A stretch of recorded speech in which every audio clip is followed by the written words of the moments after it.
Débora, te apresenta, qual que é o teu nome, o que que tu faz? Eu sou Débora Duprá, sou atualmente Procuradora Federal dos Direitos do Cidadão, que é um órgão de cúpula do Ministério Público Federal que organiza, que coordena toda a temática de direitos humanos, salvo a questão indígena e de populações tradicionais que seguem na Sexta Câmara. Mas toda a minha história institucional foi na Sexta Câmara. Eu já entrei no Ministério Público em 1987, trabalhando com a questão indígena, e segui até assumir esse cargo 2 anos atrás.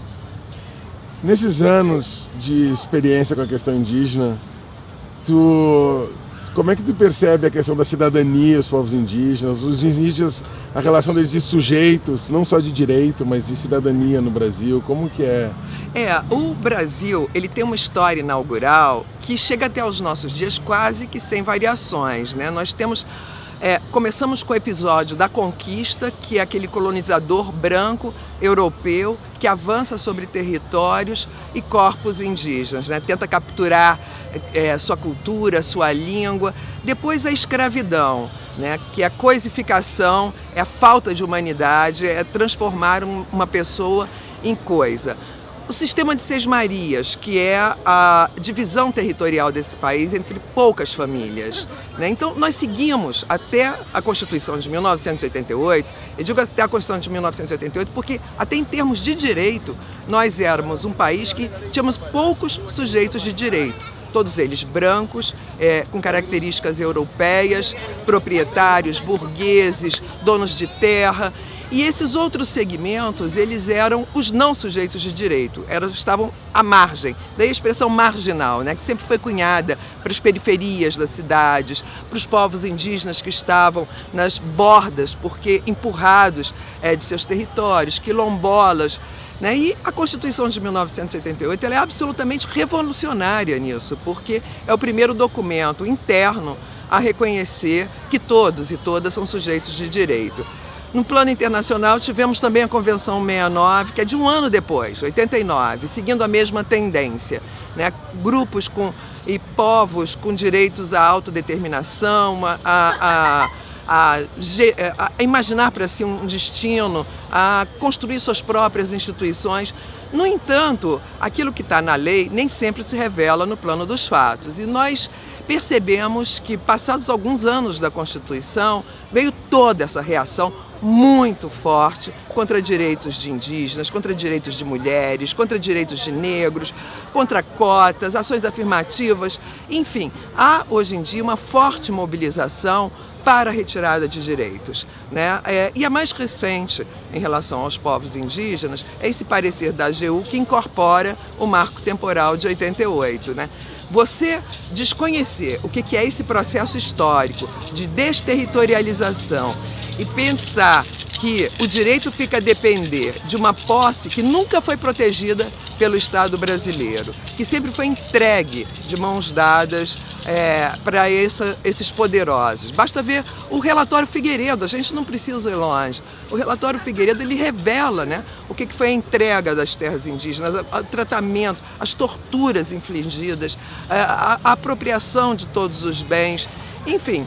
Então, nós seguimos sendo uma sociedade racista e que caminha a passos largos quase que para uma barbárie, né? Essa não aceitação, essa recusa a indígenas, negros, LGBT, mulheres serem sujeitos plenos de direito. O que é racismo para ti? Como é que tu explica o que é racismo e como que ele se manifesta?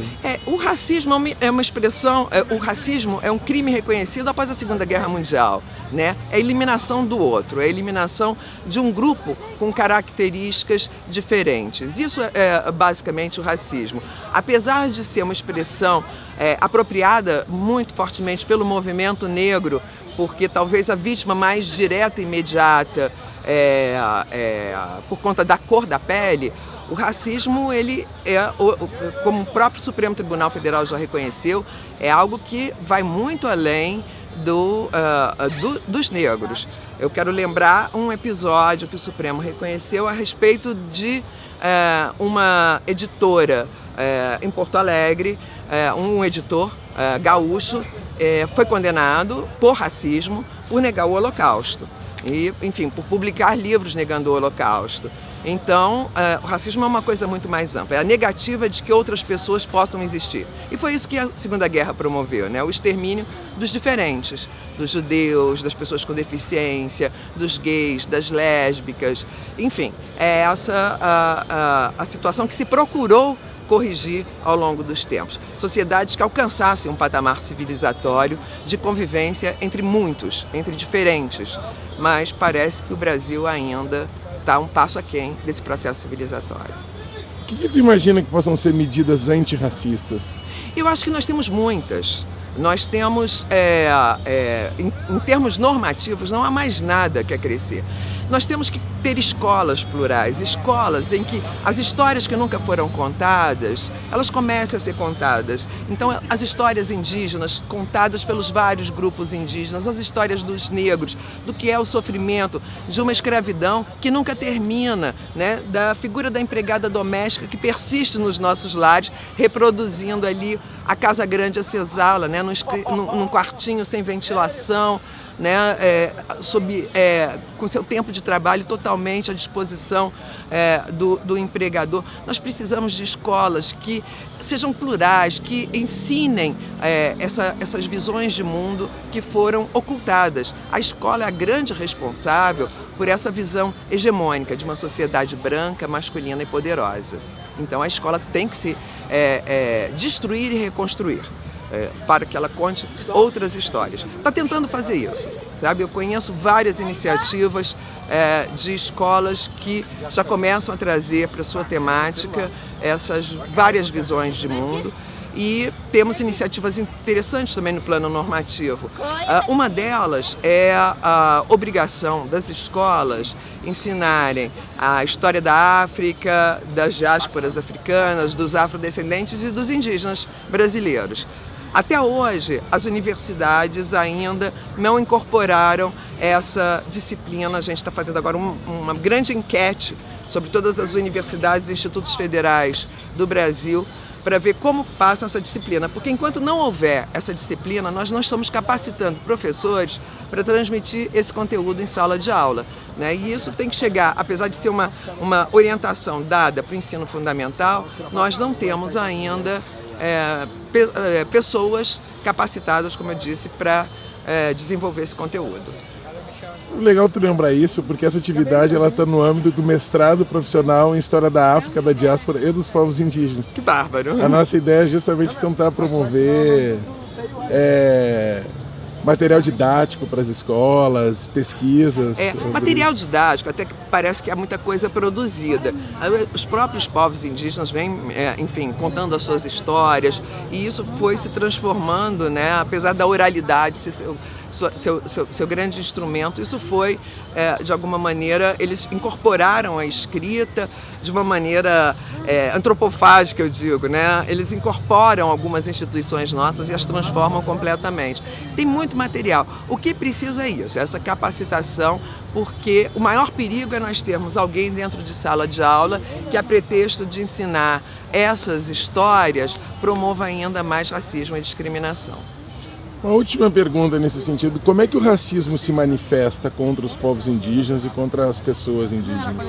Olha, eu acho que no cotidiano deles, dentro das suas áreas, pelas violentas incursões. Se nós pegarmos os dados da CPT, Comissão Pastoral da Terra, sobre violência no campo, esses povos, junto com trabalhadores rurais sem terras e quilombolas, integrantes de comunidades tradicionais, são sempre as grandes vítimas da violência física, porque são vítimas de pistolagem, de homicídio, e violência simbólica, destruição de roçados, de símbolos religiosos. São vítimas do judiciário, que compreende ainda pouco essa questão, demora em reconhecer direitos, traz a todo tempo novas exigências. Se você for para o plano urbano, então, aí é que a coisa mais se intensifica, porque há uma visão quase que naturalizada que o lugar do indígena é no mato. E isso é racismo, né? Nós naturalizarmos grupos e pessoas como se eles não sofressem processos permanentes de transformação, como nós. né? Como todos nós. Então, eu já conheci vários episódios de indígenas aparecerem na cidade e ligarem para a FUNAI e falar, olha, tem indígena aqui, vem pegar, sabe?